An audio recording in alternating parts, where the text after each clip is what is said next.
नमस्कार।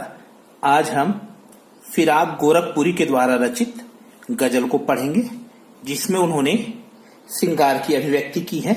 और साथ ही साथ हम ये देखते हैं कि गजल ये एक उर्दू की शैली है और हिंदी में इसको गीत कहते हैं।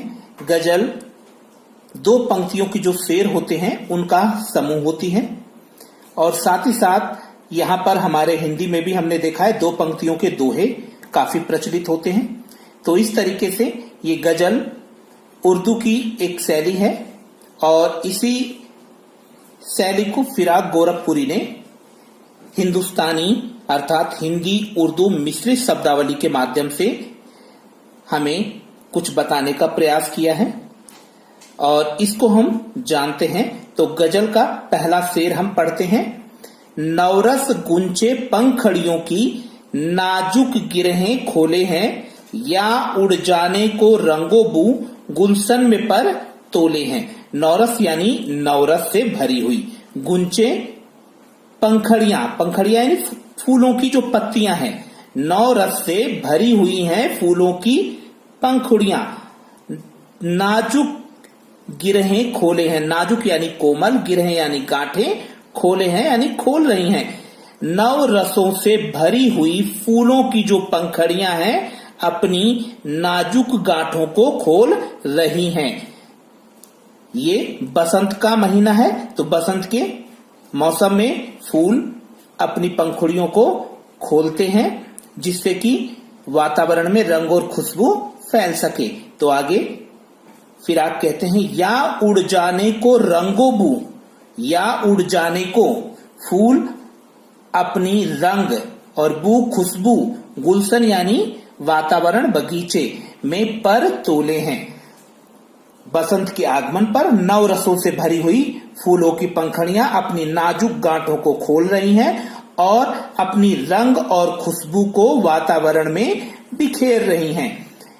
और यहां हम देखते हैं है कि आवृत्ति से खोले तोले अनुप्रास और साथ ही साथ प्रकृति का उद्दीपन रूप हमें देखने को मिलता है। गजल शैली है यहाँ। तो आगे की जो इस गजल का जो दूसरा शेर है उसको देखते हैं।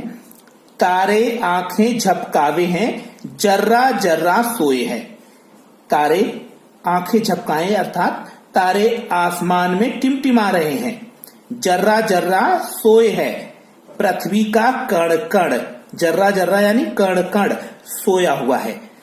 तारे रात में टिमटिमा रहे हैं। तारे आंखें झपकाने का मतलब रात में टिमटिमा रहे हैं। और जर्रा जर्रा सोए है, पृथ्वी का कण कण सोया हुआ है।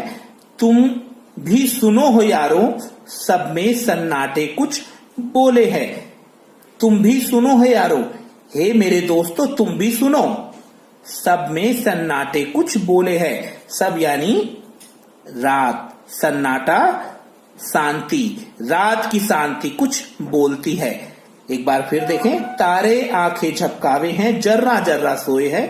तारे रात में टिमटिमा रहे हैं, पृथ्वी का कण कण सोया हुआ है। तुम भी सुनो हो यारों, हे मेरे दोस्तों तुम भी सुनो। सब में सन्नाटे कुछ बोले है। रात की खामोशी कुछ कहना चाहती है, रात की शांति हमसे कुछ कहना चाहती है। जर्रा जर्रा में पुनरुक्ति प्रकाश अलंकार श्रृंगार की अभिव्यक्ति है और साथ ही साथ नेचर का उद्दीपन रूप है। हिंदुस्तानी शब्दावली है। यहाँ पर हिंदी उर्दू मिश्रित बहुत सारे शब्द आपको मिलेंगे, जैसे सब, जर्रा जर्रा, झपकावे लोक प्रचलित ये देशज शब्द है। तो इस तरीके से हिंदुस्तानी भाषा का यहाँ पे प्रयोग किया गया है। इस गजल की जो तीसरा शेर है। हम हो या किस्मत हो हमारी, दोनों को एक काम मिला। कभी कहता है मैं हूं और मेरी किस्मत, दोनों को एक काम मिला हुआ है। हम हो या किस्मत हो हमारी, दोनों को एक काम मिला। एक यानी एक, मैं और मेरी किस्मत दोनों को एक ही काम मिला हुआ है। किस्मत हमको रोले हुए है, हम किस्मत को रोले हैं। किस्मत मुझे कोसती है और मैं किस्मत को कोसता हूं। अर्थात किस्मत कहती है कि मैं किस आलसी की किस्मत बन गई हूं और मैं किस्मत को कोसता हूं कि मेरी तो किस्मत ही खराब है, मेरा कोई काम होता नहीं है। तो बहुत सुंदर ये शेर है कि हम हो या किस्मत हो हमारी, दोनों को एक काम, मैं और मेरी किस्मत दोनों को एक काम है। किस्मत हमको रोलेवे है, रोलेवे यानी कोसती है, किस्मत मुझे कोसती है, हम किस्मत को रोले हैं और मैं किस्मत को कोसता हूं। और आगे हम देखते हैं 4 नंबर पर, जो मुझको बदनाम करे हैं काश वे इतना सोच सकें। जो लोग मुझे बदनाम करते हैं काश वे इतना सोच सके, काश कि उनको इतनी समझ होती। मेरा पर्दा खोले हैं या अपना पर्दा खोले हैं, कि वो लोग मेरा पर्दा यानी मेरी बुराई कर रहे हैं या अपना पर्दा खोले हैं या अपनी बुराई कर रहे हैं। कभी कहता है जो लोग मेरे बारे में गलत बात करते हैं काश को उनको इतनी समझ होती कि वो लोग मेरे विषय में या मेरी बुराई कर रहे हैं या अपनी बुराई, अर्थात सामने वालों को ये बताते हैं कि वो स्वयं पीठ पीछे बुराई करने वाले लोग हैं, तो वो मेरी बुराई ना करके बल्कि स्वयं अपनी बुराई करते हैं। यहाँ पर बदनाम, पर्दा आदि उर्दू की शब्दावली है। और हम ये देखते हैं कि बहुत सुंदर गजल शैली में कवि के द्वारा अपनी बात को रखा गया है, हिंदुस्तानी भाषा का प्रयोग किया गया है यहाँ पर। और आगे हम देखते हैं फिराक गोरखपुरी अपने इस गजल के 5वें शेर में हमें कहते हैं, हमें बताते हैं, ये कीमत भी अदा करे हैं हम बादुरुस्तिये होशो हवास। उर्दू का थोड़ा सा जटिल शब्द है। बादुरुस्तिये होशो हवास का मतलब होता है पूरे होशो हवास में। तेरा सौदा करने वाले दीवाना भी होले हैं। कवि कहता है ये कीमत भी अदा करे हैं कि मैं प्रत्येक कीमत चुकाने को तैयार हूं। हम बादुरुस्तिये होशो हवास, कि मैं पूरे होशो हवास में प्रेम के लिए, प्यार के लिए हर कीमत चुकाने को तैयार हूं। तेरा सौदा करने वाले जो भी प्रेम का सौदा करते हैं, तेरा सौदा यहाँ पर प्रेम से संबंधित है कि तेरा सौदा करने वाले अर्थात जो भी प्रेम का सौदा करते हैं दीवाना भी होले हैं, उन्हें लोग दीवाना या पागल कहते हैं। कभी कहता है ये कीमत भी अदा करें कि मैं प्रेम के लिए प्रत्येक कीमत चुकाने को तैयार हूं। हम बादुरुस्तिये होशो हवास, कि पूरे होशो हवास में तेरा सौदा करने वाले जो भी प्रेम का सौदा करते हैं, जो भी प्यार में पड़ते हैं, दीवाना भी होले हैं, उनको लोग दीवाना अर्थात पागल कहते हैं। यहाँ पर हम देखते हैं कि उर्दू की शब्दावली का सुंदर प्रयोग किया गया है और साथ ही साथ हिंदुस्तानी भाषा है। यहाँ पर गजल की जो उर्दू की शैली है उसका यहाँ प्रयोग किया गया है। आगे हम देखते हैं, तेरे गम का पासे अदब है। पासे अदब उर्दू का बहुत सुंदर शब्द। पासे अदब यानी सम्मान करना।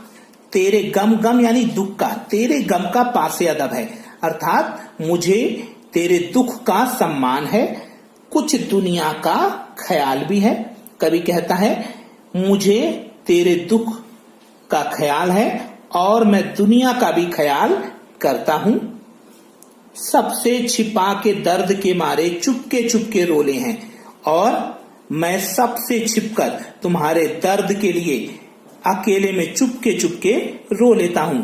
कभी कहता है कि मुझे तुम्हारे दुख का एहसास है, तेरे गम का पासे अदब है अर्थात मुझे तेरे दुख का, तुम्हारे दर्द का सम्मान है, कुछ दुनिया का ख्याल है कि मैं अगर तुमसे कुछ कहूंगा या तुम्हारे साथ सांत्वना दिखाऊंगा तो ये दुनिया तुमको और मुझको बुरा भला कहेगी, इसलिए सबसे छिपा के दर्द के मारे, इसलिए मैं सबसे छुप कर तुम्हारे दर्द के लिए, तुम्हारे दर्द की पीड़ा में चुपके चुपके रो ले हैं कि चुपके चुपके अकेले में मैं रो लेता हूं। चुपके चुपके में पुनरुक्ति प्रकाश यहाँ पर है और हिंदी उर्दू मिश्रित शब्दावली का प्रयोग यहाँ किया गया है।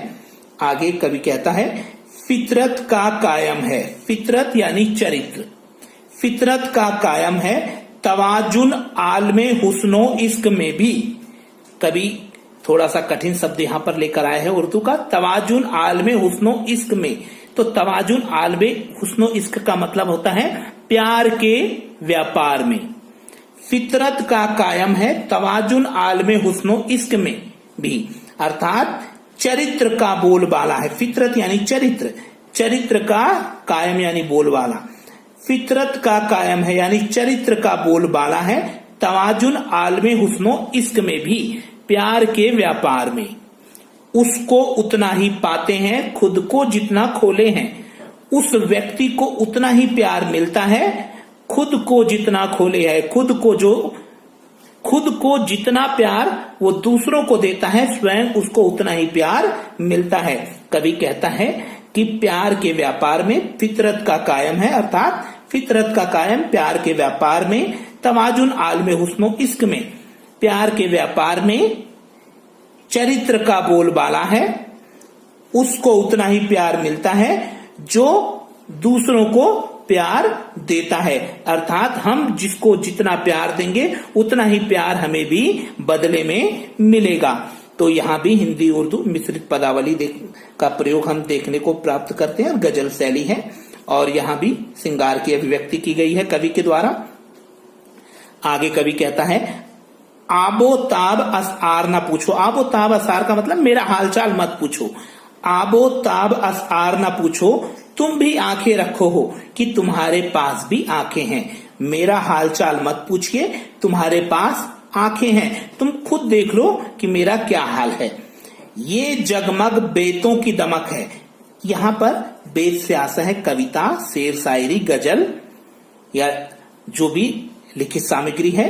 ये जगमग बैतों की दमक है, ये जो मेरी सुंदर शेरो शायरी है, या हम मोती रोले हैं, या मैंने अपनी आंखों से आंसू बहाए हैं। कवि कहता है, आबो तार असआर न पूछो, अर्थात मेरा हाल चाल मत पूछिए, तुम भी आंखें रखो हो कि तुम्हारे पास भी आंखें हैं। ये जगमग बैतों की दमक है, ये जो मेरी सुंदर सुंदर भावुक कविताएं हैं, शेरो शायरी है, या हम मोती रोले हैं, या हमने जब आंखों से मोती बहाए, तो ये मेरी सुंदर सुंदर कविताएं, भावुक कविताएं, दुख भरी कविताएं लिखी गई हैं। तो एक तरीके से हम पहले इसमें देखते हैं कि हे पाठक, तुम मेरा हालचाल मत पूछो, तुम्हारे पास आंखें हैं। जब मैंने अपनी आंखों से अपने दुख को बहाया तो ये सुंदर कविताएं लिखी गई हैं। फिराक गोरखपुरी अपनी गजल की इस सेकंड लास्ट पंक्ति में कहते हैं, ऐसे में तू याद आए है अंजुमने मैं में रिंदों को। यहाँ पे अंजुमने मैं अर्थात मैं खाना, मधुशाला शराब का घर, रिंद यानी शराबी। तो यहाँ पर हम लिखेंगे, ऐसे में तू याद आए है, मुझे उस समय याद आती है तुम्हारी अंजुमने मैं में रिंदों को। रिंदो यानी शराबी, लेकिन यहाँ पे हम कहेंगे प्रेमी। प्रेमियों को हमेशा अपनी प्रेमिका की याद आती है। कहां पर? अंजुमने में, यहाँ पर शराब खाना, लेकिन हम यहाँ पर हिंदी लेंगे जब वो प्रेम के घर में होते हैं। प्रेमियों को अपनी प्रेमिका की याद आती है जब वो प्रेम के घर में होते हैं।